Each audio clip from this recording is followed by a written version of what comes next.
नोएडा वासियों के लिए एक बड़ी खबर है। नोएडा अथॉरिटी ने एक बड़ा आदेश जारी किया है। बालकनी में गमले रखने पर एफआईआर दर्ज की जाएगी। तत्काल गमले को हटाने का आदेश नोएडा अथॉरिटी की तरफ से जारी किया गया है। बालकनी और दीवारों से भी गमले हटाने होंगे और नियमों की अगर अनदेखी की जाती है तो फिर एफआईआर दर्ज होगी। दरअसल अभी हाल के दिनों में देखा हमने कि एक दो घटना ऐसे सामने आई जहां पर नीचे खेल रहे एक बच्चे पर बालकनी से गमला गिरा जिसमें उस बच्चे की मृत्यु हो गई थी। उसके बाद ये बड़ा आदेश नोएडा अथॉरिटी की तरफ से सामने आया है। पौराणिक तीर्थ स्थल और कूपों के मिलने के बाद अब संभल को काशी, मथुरा और अयोध्या की तर्ज पर धार्मिक पर्यटक स्थल बनाए जाने का काम शुरू हो गया है।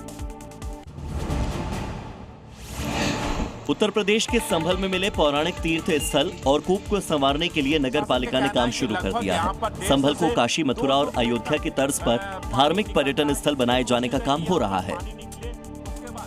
पहले चरण में प्रशासन 250 करोड़ के बजट से तीर्थ स्थलों के 51 किलोमीटर परिक्रमा मार्ग और 73 तीर्थ स्थल और कूपों का सौंदर्यीकरण कराएगी। जिला प्रशासन ने संभल को कल्की देव नगरी तीर्थ स्थल के तौर पर धार्मिक पर्यटन स्थल बनाए जाने के लिए अयोध्या की तर्ज पर विजन प्लान कर लिया है।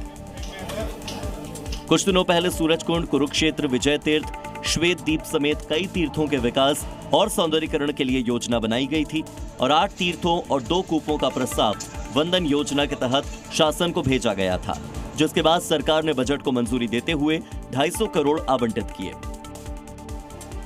तीर्थ परिक्रमा में वंशगोपाल, चंदेश्वर महादेव, क्षेमनाथ, नैमिषारण्य और भवानीपुर को विकसित करने की योजना बनाई गई है। परिक्रमा पथ पर 8 बड़े द्वार बनाए जाएंगे। हर कोस पर संभल महात्म्य की जानकारी पिलर पर प्रदर्शित की जाएगी। जिस तरह से काशी, मथुरा और अयोध्या जी तीर्थ नगरी है, इसी तरह से संभल भी कल की नगरी है और कल की तीर्थ नगरी भी है। तो संभल में 2 स्तर पे काम हो रहा है। दिल्ली में एक बार फिर से अतिक्रमण के खिलाफ बड़ा एक्शन हुआ है। आनंद विहार रेलवे स्टेशन के बाहर अवैध रूप से दुकान लगाने वालों पर यह कार्रवाई की गई है। दिल्ली में अतिक्रमण के खिलाफ अब तेजी से एक्शन हो रहा है। आनंद विहार रेलवे स्टेशन के बाहर अवैध रूप से लगने वाली दुकानों पर कार्रवाई हुई है। यह कार्रवाई रेलवे पुलिस फोर्स ने की। आनंद विहार रेलवे टर्मिनल से बाहर निकलने वाले रास्ते पर अवैध दुकानों की वजह से भारी जाम लगता था, जिसकी कई बार रेलवे अधिकारियों से शिकायत भी की गई, जिस पर रेलवे के अधिकारियों ने पूरे इलाके का निरीक्षण किया। निरीक्षण के दौरान अधिकारियों को जाम लगने की कई वजहें नजर आई, लेकिन सबसे बड़ी और प्रमुख वजह थी अवैध रूप से लगने वाली दुकानें, जिसके बाद रेलवे पुलिस फोर्स ने एक्शन लेते हुए सारी दुकानों को वहां से हटवा दिया।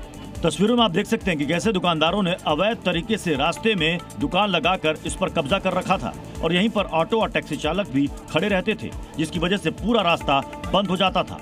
कई बार रास्ता बंद होने की वजह से कई यात्रियों की ट्रेन भी छूट जाती थी। साथ ही साथ रेलवे के अधिकारियों ने दिल्ली ट्रांसपोर्ट के अधिकारियों और दिल्ली ट्रैफिक पुलिस से भी बात की।